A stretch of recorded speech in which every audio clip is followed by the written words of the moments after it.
times over. I'm thinking, just why that wording? It's just so weird.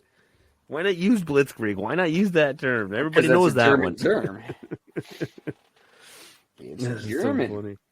He wouldn't have used a German term, but I'm sure it's something that means something like that. Yeah.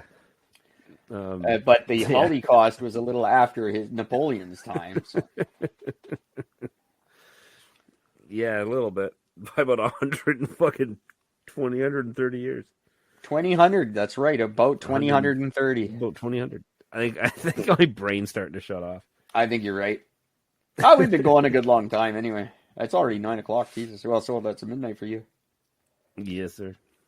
And I gotta be up at 5:30. Yeah, me too. I leave for work at 5:30, so I'm up. And I will be going to bed a lot later than you, because that's what I do. Yep. I want to show you guys a clip of my new favorite thing, and I just to end the show on this because I think it's brilliant. And I've been dying for 2 days to play some of this for you guys at home. So if you can hear it, this is my new favorite toothpaste commercial. Taste that?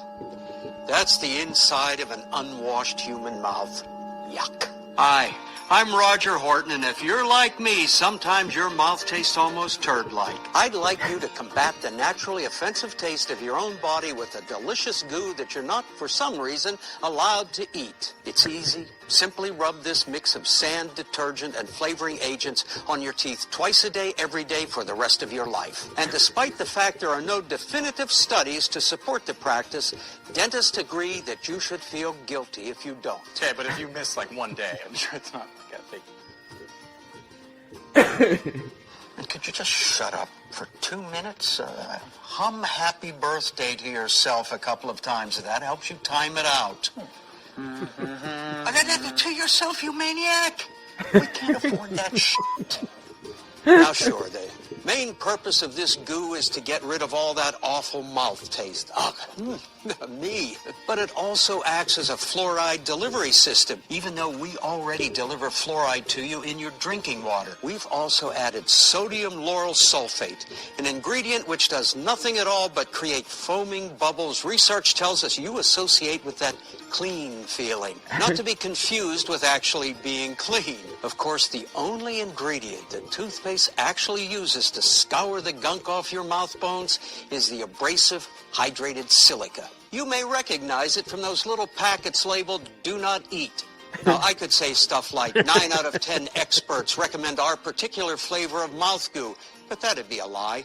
In reality, every out of all dentists don't care what kind of mouth goo you use. You can call it whitening, tartar control, cavity protection, or Mega Sudsy Sparkle Jesus Gel. It's all the same. Honestly, just pick the package that most exemplifies your worldview. Speaking of packaging, how do you like that goo tube? See, we've cleverly packaged your mouth bone sand in such a way that you'll always throw away about 10% of it and have regular arguments about it with your mate. The trick is to roll it up from the bottom. It doesn't matter anyway. What's actually important when it comes to dental health is taking a flavored string and scraping plaque off the sides of each tooth. Unless it isn't. No one is actually totally sure. But you're not going to bother regardless, right? Of course not. Now spit. That's good lubricant for your toothbrush to scrape off bits of food, even though you might not technically need to. And if the taste of your own glottal opening isn't sufficiently eradicated, try some Horton brand burn water. It washes out your mouth just like an antiseptic for surgery would, because that's what it was originally used for. Only now we drink it. Why not? The pain lets you know that no one knows whether it's working. Oh, God, that's brilliant.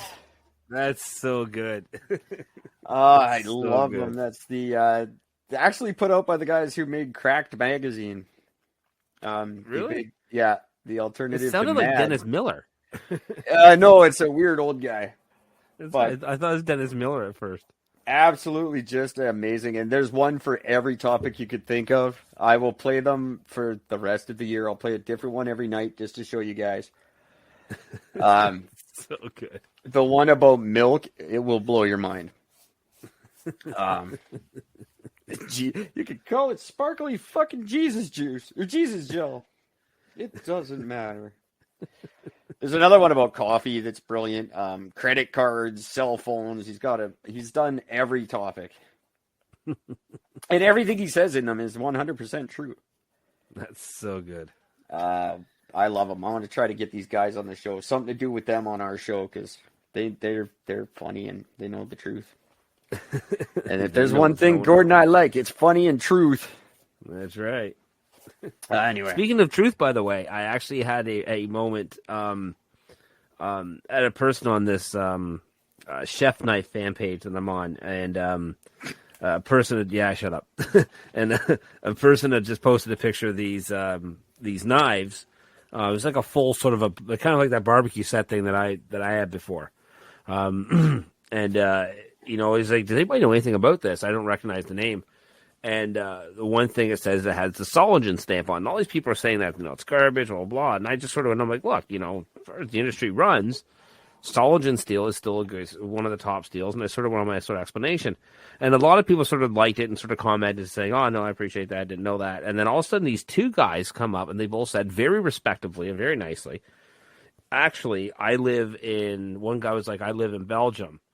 And I'm telling you right now, what you're saying used to be true, but isn't true anymore. Yeah, I've heard There's actually very little steel being made in Soligen. And they've just, that rule that they used to have that set up for doesn't exist anymore. So people are just, you can get stuff that's made in China that's got the Soligen stamp on it and all this open. So you really need to know your metallurgy in order to know what you're getting. And so I did a little bit of back research.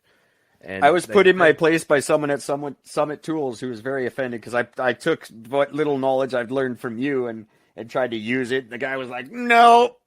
No. I was like, all right, fuck that shit. Yeah. So I went out publicly and I tagged the two guys in and I just said, look, thanks for teaching an old dog new tricks. I had no idea this is what I was taught a few years ago and everything else. And we ended up having this really good conversation between the group of us, just sort of saying like, the guy's like, hey, look, I appreciate you not like getting offended by this. I'm like, well, no, how do you get offended when it's the truth? Like, yeah, you not get offended by the truth. Thanks for showing me the way. Yeah, and the people were just commenting. People were just like, I can't believe that you did research, you verified what they said is true, and then you thanked them for studying you straight. That doesn't happen anymore. It's a breath of fresh air. I'm like, well, yeah, that's what's supposed to happen, though. That's how the world's supposed to be. We're so far off that we don't remember that, but some of us do, and some of us think we could return to that if we just had some basic fucking individualers. Yeah. But nobody has we don't teach our kids individualers anymore. No. That's manners for those of you who aren't up to speed. That would be what you used to refer to as manners. Yes. Individualers. Or if you're a Trudeau fan, it's humaners. But one thing Gord and I are all about is learning. I think that's a big part of this show. We always love having guests that are kind of out of our comfort zone because we learn from them. Yeah.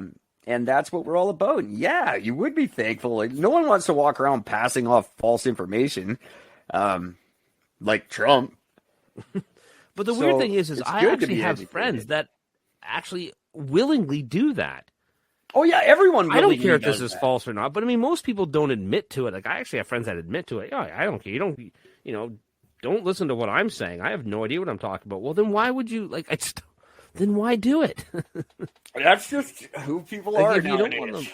If you don't want to learn, what's the point of being alive? Just die and fucking end it all.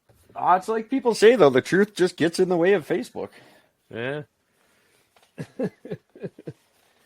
I caught a very funny post. It was done as a what do you call it? As a Banksy art, and it said, what was it?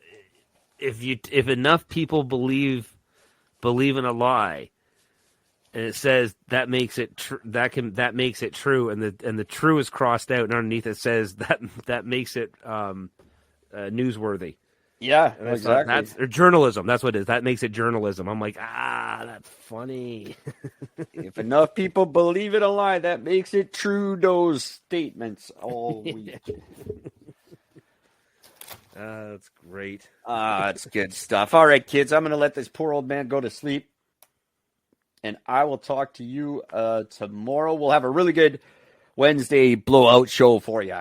A good end of the week awesomeness show with news and funny, exciting stuff. Yep. So stick around until then. And please, for the love of God, take care of each other. And if you firmly believe that it is okay... Loved what you've heard on this week's pass around episode? false Well, information the answer willingly, is simple. It would mean the world to us if you could head over to iTunes and leave us a 5-star review and feedback. Spreading the word really is the best way to grow our podcast and achieve even greater things. Thank you.